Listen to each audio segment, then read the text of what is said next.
Hi hello నమస్తే welcome to social post. నేను మీ యాంకర్ పప్పు. ఈ రోజు మనతో స్పెషల్ గెస్ట్ ఉన్నారండి. ఆ గెస్ట్ ఎవరు కాదు, పామిస్ట్ గోపాలకృష్ణ నాయుడు గారు మనతో ఉన్నారు. ఆయన కొన్ని రేఖల గురించి తెలుసుకోవడానికి ప్రయత్నిద్దాం.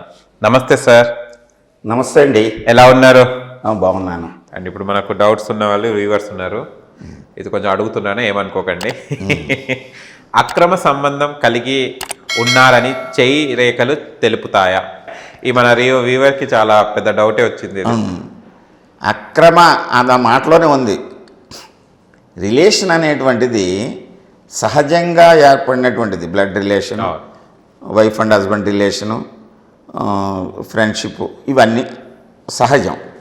అక్రమం అంటే అది క్రమం కాదు.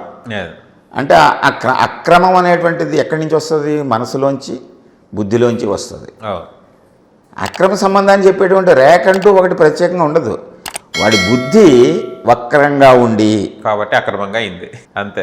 బుద్ధి రేఖ వంకరగా ఉందనుకోండి, వాడు రాంగ్ ట్రాక్లోకి వెళ్తూ ఉంటాడు ప్రతి దాంట్లోనూ.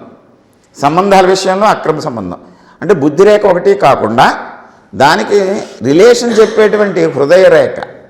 హృదయ రేఖలో కూడా ఐలాండ్స్, దిగువ రేఖలు, అవి శిరోరేఖ వైపుకి వచ్చి, ఈ శిరోరేఖ అస్తవ్యస్తంగా ఉంటే వాళ్ళు ఎంతసేపు అటువైపు ఆలోచన చేస్తూ ఉంటారు.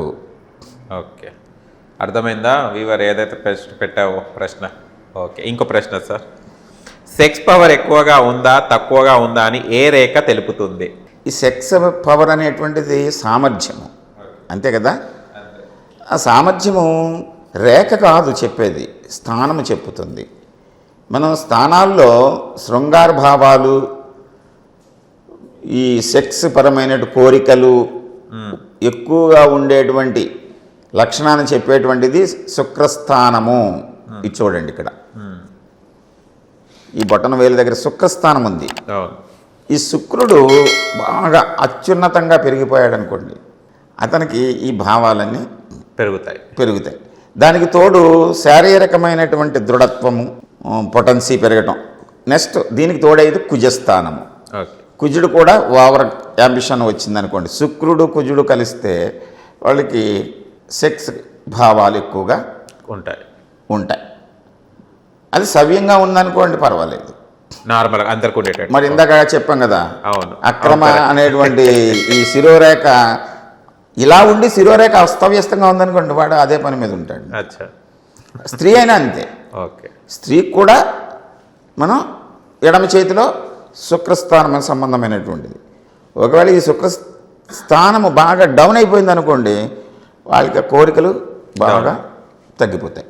ఓకే, ఇలా రేఖల్ని చూసి నిజంగా చెప్పేయచ్చు. అరచేతిని చూసి చాలా విషయాలు చెప్పొచ్చండి. మీరు అడిగినవి కొన్ని మాత్రమే. అవునవును, ఇంకా కొన్ని వేల విషయాలు ఈ రేఖలలో వేల విషయాలు ఉన్నాయి. వేల విషయాలు. ఇప్పుడు నేను రాసిన పుస్తకంలోనే 3000 ఎగ్జాంపుల్స్ ఇచ్చాను. 3000 డిఫరెంట్, ఇంకా చాలా ఉంటాయి. ఒకసారి మనం బుక్ మీదనే కూర్చుందాం, తప్పకుండా. షూర్గా మొత్తం బుక్ మీద మనం పేజ్ చేద్దాం, తప్పకుండా. షూర్. మీరు అడగండి, నేను దానికి అంశాలు చెప్తా. మరి అందరు మనుషులు ఒకలాగే ఉంటారు?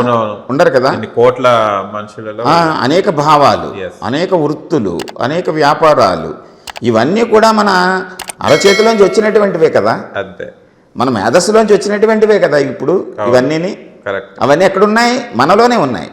మనలో ఉన్నవి చెప్పేది అరచేయి, అంతే. అంచేత అరచేయి గురించి పూర్తిగా తెలుసుకుంటే మనల్ని మనం తీర్చిదిద్దుకోవచ్చు. గుర్తుపెట్టుకోండి, మన జీవితాన్ని మనం తీర్చిదిద్దుకోవచ్చు, సరి చేసుకోవచ్చు. ఓకే, నెక్స్ట్ టైం బుక్ మీద కూర్చుందాం, తప్పకుండా. సాముద్రిక శాస్త్రం మీద. ఓకేనా? Thank you sir, thank you so much. చూసారు ఫ్రెండ్స్, చెప్తున్న కొద్దీ చేయి మాత్రం చూస్తే చిన్నగానే ఉంది, కానీ రేఖలు మాత్రం వేల గురించి చెప్పొచ్చు అని చెప్తున్నారు మన సార్ అండ్ గోపాలకృష్ణ నాయుడు గారు. అండ్ పామిస్ట్ అంటే ఏంటిదో అనుకున్నాం, కానీ చెప్తున్న కొద్దీ దానికి అసలు అంతే లేదు. సార్ కూడా అలాగనే అంత లేకుండా ఏ ప్రశ్న కూడా అవలీలుగా చెప్పడం జరుగుతుంది. నెక్స్ట్ ఇంటర్వ్యూతో మళ్ళీ సార్ ఏదైతే బుక్ని రాయడం జరిగిందో ఆ బుక్ మీద మనం నెక్స్ట్ ఇంటర్వ్యూలో సార్తో గోపాలకృష్ణ నాయుడు గారితో కలుగుతున్నాం, పామిస్ట్. ఓకేనా? మీకు కనుక వీడియో నచ్చిన లైక్ చేయండి, షేర్ చేయండి, కామెంట్ చేయండి, సబ్స్క్రైబ్ చేయండి ఛానల్. అక్కడ గంట సింబల్ టంగున కొట్టండి. నేను మీ యాంకర్ పప్పు. Bye bye.